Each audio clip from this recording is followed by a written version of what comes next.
En este video vamos a presentar el funcionamiento cualitativo de algunos conversores de AC a DC. En este primer momento tenemos el puente rectificador monofásico de onda entera, donde al tener una entrada senoidal, en el primer semiciclo positivo, la corriente conduce por D1 y D2, entrando por D1, pasando sobre la resistencia y saliendo por D2. Y en el semiciclo negativo, la corriente entra por D3, pasa sobre la resistencia y sale por D4. Que como observamos en las gráficas de la parte derecha, primero tenemos la onda senoidal de entrada, eh, que usualmente es de 60 Hz y en este caso tendríamos una señal de salida a 120 Hz, por lo que el semiciclo negativo se ve invertido, como vemos en la gráfica de la mitad, y se generan solo ondas mayores a cero, solo voltajes positivos. Y en la gráfica inferior observamos el voltaje pico que soporta cada uno de los diodos, siendo igual, soportando también A menos BM en cada uno de los momentos que se genera la salida rectificada, donde vemos que de 3 y de 4 en el semiciclo positivo son los que tienen el voltaje inverso, y en el semiciclo negativo de la onda de entrada de 1 y de 2 son los que soportan el voltaje inverso.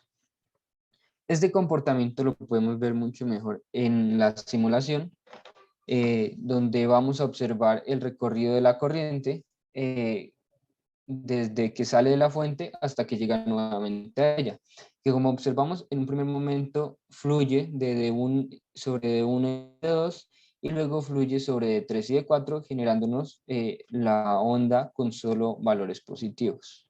El segundo rectificador que analizaremos será el rectificador multifase en estrella. En este caso se tienen Q-rectificadores de media onda por cada una de las fases. Como se tienen más fases y más rectificadores de media onda, el número de armónicos o los armónicos incrementan esa misma cantidad de veces. Entonces, en este caso, por ejemplo, que se tienen 6 fases, el armónico fundamental no estaría en 60 Hz, asumiendo que las fuentes están en 60 Hz, sino estaría en 60 por 6, que serían 360 Hz. En este caso, el periodo de conducción de cada uno de los diodos sería 2pi, que es el periodo de las ondas, sobre Q, que sería la cantidad de fases que tengo. En la gráfica de la parte inferior se pueden ver en la primera los voltajes de fase de cada fase, y en la parte de abajo el voltaje que cae sobre la carga. Entonces, este voltaje, como dije, se ve representado cuando de 1 conduce, cuando de 2 conduce, cuando de 3 conduce y así sucesivamente la cantidad de fases que se tenga. Y en la parte de arriba podemos ver cómo se ven las ondas según los desfases. Y el voltaje que va a caer sobre la resistencia siempre va a ser el voltaje que quede por arriba, o el máximo voltaje que se pueda ver de cada uno de los diodos. Por eso en la primera vemos el voltaje de D1, en la segunda D2, D3 y así sucesivamente. Esto se puede ver un poquito mejor en la simulación que tenemos por aquí. Aquí se tienen las mismas 6 fases y si yo le doy correr a la simulación, podemos ver. Aquí, si yo le doy correr la simulación, pues podemos ver a D1 conduciendo, D2, D1, D2, D3, D4, D5 y D6. Y, el respectivo voltaje que cae sobre la resistencia, donde ya tendríamos la conversión del voltaje en DC. El siguiente circuito que analizaremos es un rectificador trifásico de onda completa, sin embargo, controlado, por lo que no tendremos diodos, sino tendremos en su lugar tiristores. Al ser un circuito trifásico, la frecuencia de su armónico fundamental va a estar dada por la frecuencia a la que estén las fuentes multiplicada por 3, que serían 3 fases. Entonces, en este caso, si suponemos que las fuentes trabajan a 60, la frecuencia del armónico fundamental estaría en 180.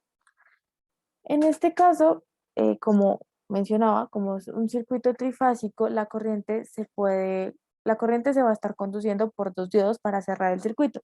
Sin embargo, en este caso se tienen dos posibles opciones. Si hacemos el análisis de que empezamos conduciendo por T1, para cerrar el circuito podríamos regresar por T2 o por T6. Por eso siempre vamos a tener dos posibles opciones, como se muestra en la parte de la gráfica de aquí. Por ejemplo, aquí tenemos T5, T6, T6, T1, T1, T2, T2, T3, T3, T4, T4, T5 y T5 y T6 nuevamente.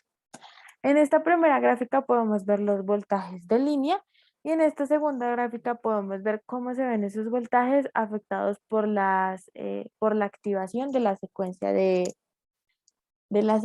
switcheo de los tiristores. En este caso, por ejemplo, tengo activo T6. Como dije, no puedo tener solo activo T6, entonces en este caso tenemos T6 y T5. Y aquí es donde vemos el primer pico en el voltaje de salida sobre la carga. Después tenemos una disminución de voltaje y se activa otra vez T1. Entonces cada vez que yo tengo una activación, voy a ver este comportamiento de un pico que va a ir reduciendo su valor hasta cero. Ahora, para determinar estos periodos de cada uno, depende del ángulo de desfase de activación de cada tiristor. En este caso, los ángulos de activación siempre tienen que ser iguales para dos de los diodos, por ejemplo, T1 y T2, T3 y T4 y T5 y T6. En la parte de acá abajo podemos ver lo que mencionaba precisamente de esa activación de cada uno de los tiristores. En el siguiente circuito tenemos un conversor dual controlado que tiene como propósito manejar tanto voltajes positivos como negativos y corrientes positivas y negativas como se observa en la figura a la derecha. Este circuito consta de dos puentes rectificadores monofásicos ubicados cada uno a un lado de la carga, teniendo el segundo conectado de forma inversa, lo que quiere decir que gráficamente obtendremos un voltaje negativo, como se observa en la gráfica número 3.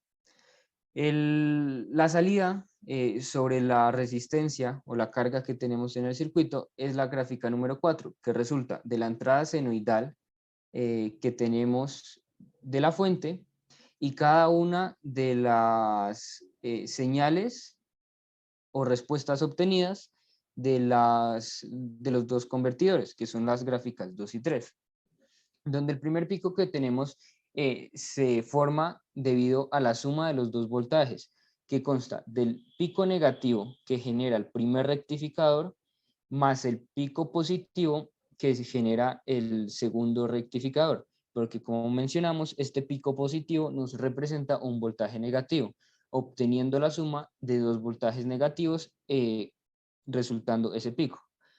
En este orden de ideas, cuando estas dos gráficas son iguales, se anulan mutuamente obteniendo una salida de cero. Y como de la misma manera que se genera ese pico negativo, cuando las dos señales son inversas, obtenemos esta salida diferente de cero sobre nuestra carga. Por último, tenemos un circuito que es una modificación para disminuir el voltaje de rizado de nuestros rectificadores. Aquí como ejemplo tenemos un rectificador monofásico de media onda que tiene un condensador en paralelo, lo que nos da como resultado lo que se observa en la gráfica, que cuando la onda sube y tiene una pendiente positiva, la salida sigue esta onda, pero cuando la pendiente cae y el voltaje empieza a disminuir, la carga acumulada en el condensador empieza a descargarse sobre la carga y evita la caída brusca del voltaje, realizándose cíclicamente cada vez que ocurre este fenómeno. Como observamos en la simulación, tenemos un rectificador de onda entera, también con el condensador en paralelo, lo que nos da como resultado la disminución de rizado respecto al circuito que habíamos visto anteriormente. Según el rizado que deseemos, a mayor valor del condensador, menor será el rizado que vamos a obtener como resultado.